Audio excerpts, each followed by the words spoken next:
Hey everyone, Steve here with Phantom History. Thanks so much for checking us out on YouTube, and if you enjoy our content, make sure you subscribe. Enjoy this episode.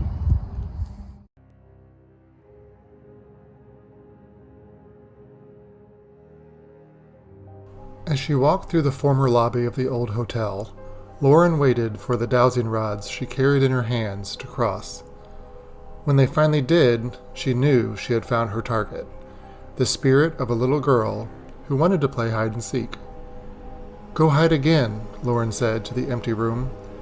She repositioned the dowsing rods and walked some more, carefully balancing the rods in her hands as she moved quietly along the old creaky floors.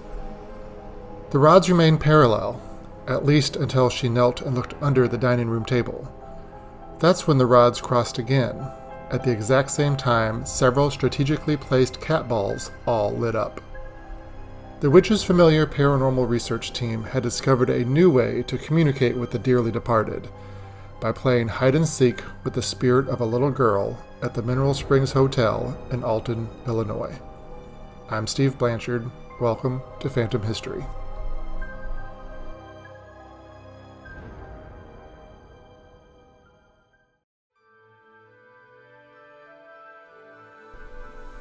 When the Lure brothers purchased property in Alton, Illinois in 1914, they planned to build an ice warehouse for their meatpacking company. However, their plans shifted when, during construction, they found a natural water spring.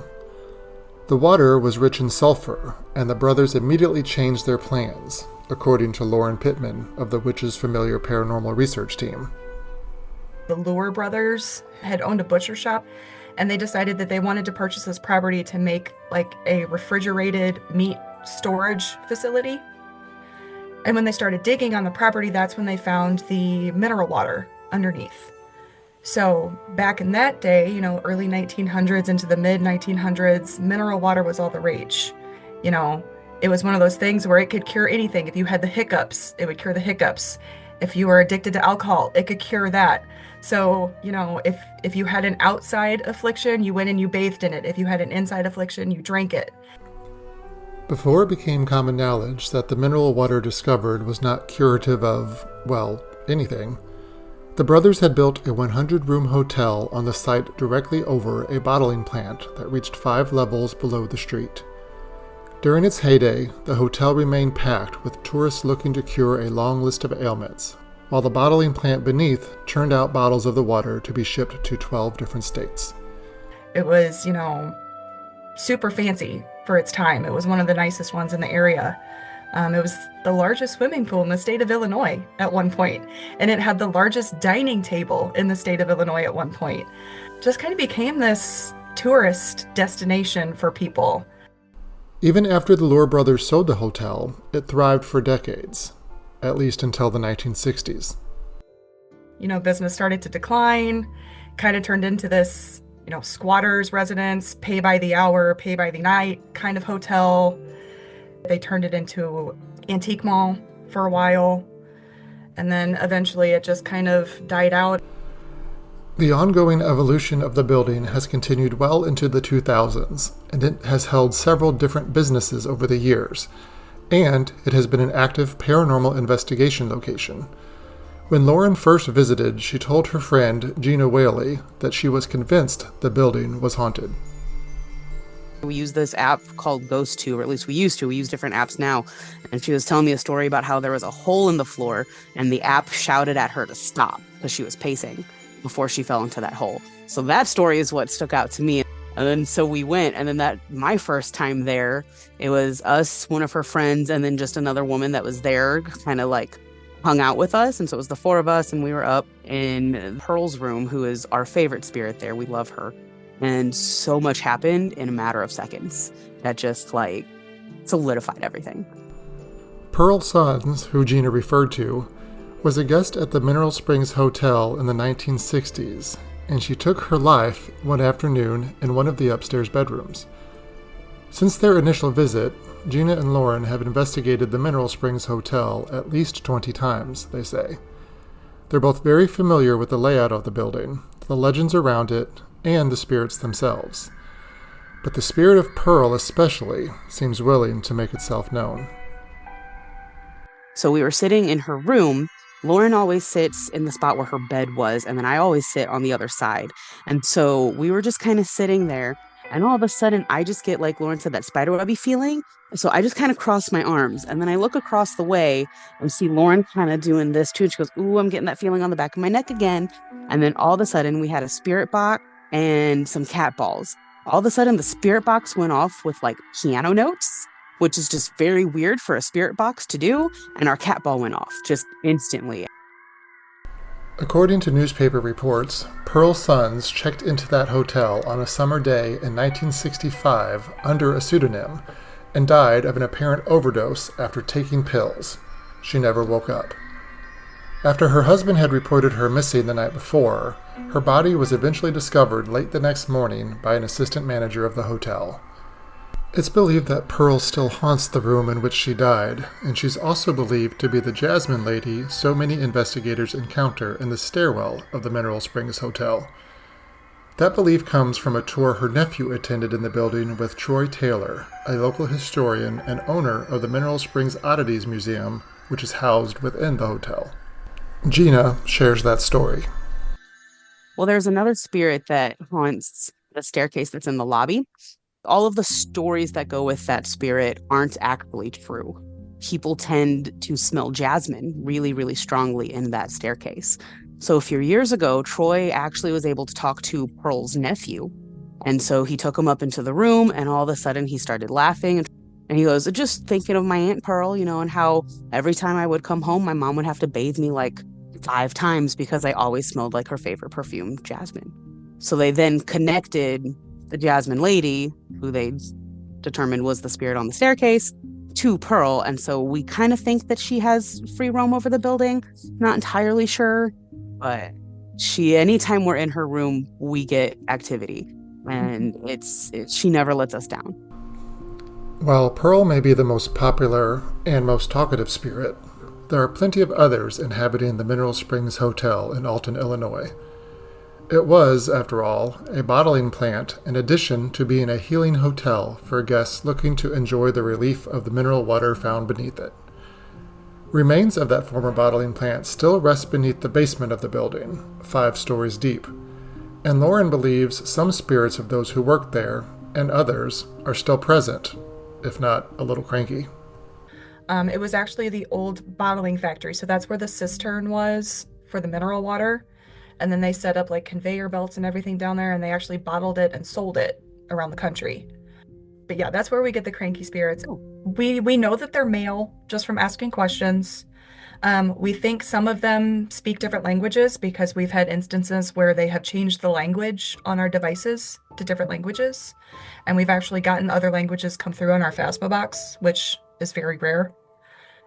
But we think that maybe they used to work there, or just, we like to think that because Mineral Springs is such an active place in Alton, that it almost acts as like a beacon to the area. Because there's like, hey, we've got this mineral water under us, we've got limestone, we've got the river right next door, we've got all these things that are, super great for spirit activity, so just come hang out with us. Lauren says the number of spirits present changes each day, and she believes some are connected to the building itself, while others are connected to the oddities in the museum. One of Lauren's favorite spirits to interact with is what she believes is the little girl who enjoys the spacious lobby. Gina remembers watching the first game of hide and seek play out. The last time we were there, we actually were playing hide and seek with a child spirit in the lobby because we were leading the investigation. So we just kind of stayed in the lobby and we were investigating while we were there. So Lauren was using the dowsing rods because I don't have a steady hand with them. But basically, we're just like asking questions, and Lauren starts off like, okay, you can cross it for yes, move them away for no, or you can just like point where you want. And so we were like, all right, you can go hide, because basically we had our equipment going off. And so we were like asking, well, do you want to play hide and seek? We can play hide and seek. And like something went off for yes, or maybe we heard yes on the Phasmo box. I don't really remember exactly, but basically it said yes. So Lauren stood up and had the dowsing rods, and she's like, all right, if I get close, you have to cross these for yes so that I found you. And she would walk around the lobby, and then at one point we got to the part and they just crossed. It was like, did I find you? And then like our lights would start going off. like they had a blast with it. So we were like, okay, go hide again. And then we would do it again. And then she found the spirit under the table. And so we found them in a couple different spots in the room. While there doesn't seem to be any official record of children who died on or near the property, there are at least 3 confirmed tragedies connected to the Mineral Springs Hotel, according to the Great Rivers and Routes Tourism Bureau. Pearl Sands, who Gina and Lauren mentioned, is connected to her room upstairs.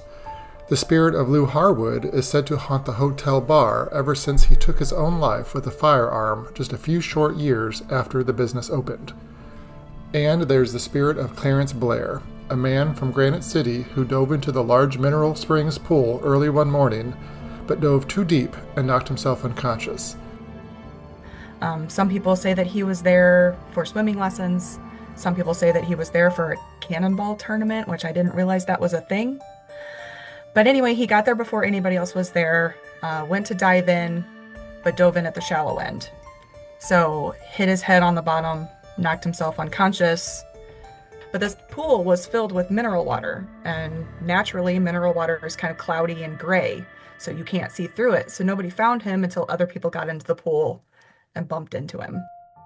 His spirit still lingers near the pool, according to local legend. There's a guy that helps out Luke with the tours. They call him Crazy Steve. He's great. He's wonderful.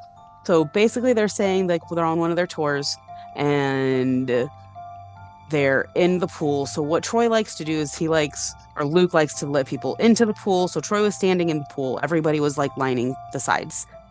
And Steve said he just looks across the pool and sees this guy just kind of standing there in like, you know, an old style hat and a coat. And he's like, well, that's kind of weird. I don't remember seeing this person. So they turn the lights off. Favorite part to do in the pool, turn that lights off because it gets super pitch black. You can't see anything. So Steve's standing by the door so nobody could leave without going past him. They turn the lights back on. The guy's not there. So he waits and watches everybody leave. And he just never sees that guy again. And so they believe that that was Clarence. And so people see apparitions. People have seen wet footprints. The most we've gotten in the pool is we've heard footsteps from above us, which was weird, which we thought was other investigators. And then when we went upstairs, there were like 3 people left and they were all sitting down. And when we realized we were hearing footsteps on a wooden floor and there are no wooden floors, it's like, okay, we were hearing things. Fortunately, whatever spirits are still lingering at the Alton, Illinois Mineral Springs Hotel seem to be friendly, if not a little grumpy, including one entity known as William. Lauren shares his story. So we don't really have much of a backstory for him. Just through investigating over the years, that's the name that's come up. That's the name that he responds to the most. So we've just learned that for some reason he doesn't really like women. A lot of times women that will go in there, especially if they're alone, will feel like their hair get tugged, their back end get groped, scratched, that kind of stuff. And he's really, really chatty. So if you have a spirit box, if you have a phasma box, he curses like a drunken sailor. So, and you'll hear it because, you know, he'll be dropping F-bombs like it's nobody's business. It was more than an F-bomb that Gina encountered, however, during the Witches Familiar Paranormal Research Group's last visit to the Mineral Springs Hotel. It was during this trip that Gina received a scratch from something unseen that she believes was the cranky spirit called William, offering up one final paranormal experience before the hotel closed its doors on paranormal investigations for good. We can't go in and investigate anymore. So as soon as we found that out, we immediately bought tickets for one of the public investigations, went with our friends and was like, okay, this is the last time we're here.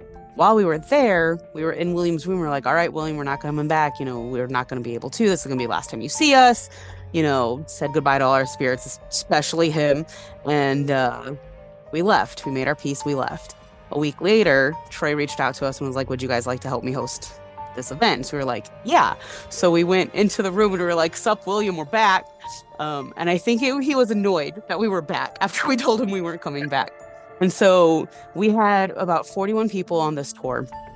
Lauren was amazing, did the history part. I caboosed, made sure everybody stayed where they were. So she was in the room giving the story of his room and all of the stuff. And I was standing in the doorway with a new friend of ours that we met there. She kind of helped me caboose, and all of a sudden I just like go like this, and she goes, "What just happened?" I go, "What?" And she goes, "I felt that cold chill go into you. What just happened?" I go, "I think I just got scratched." So just standing in his doorway, and I honestly think he was just annoyed we had come back when we said we weren't going to.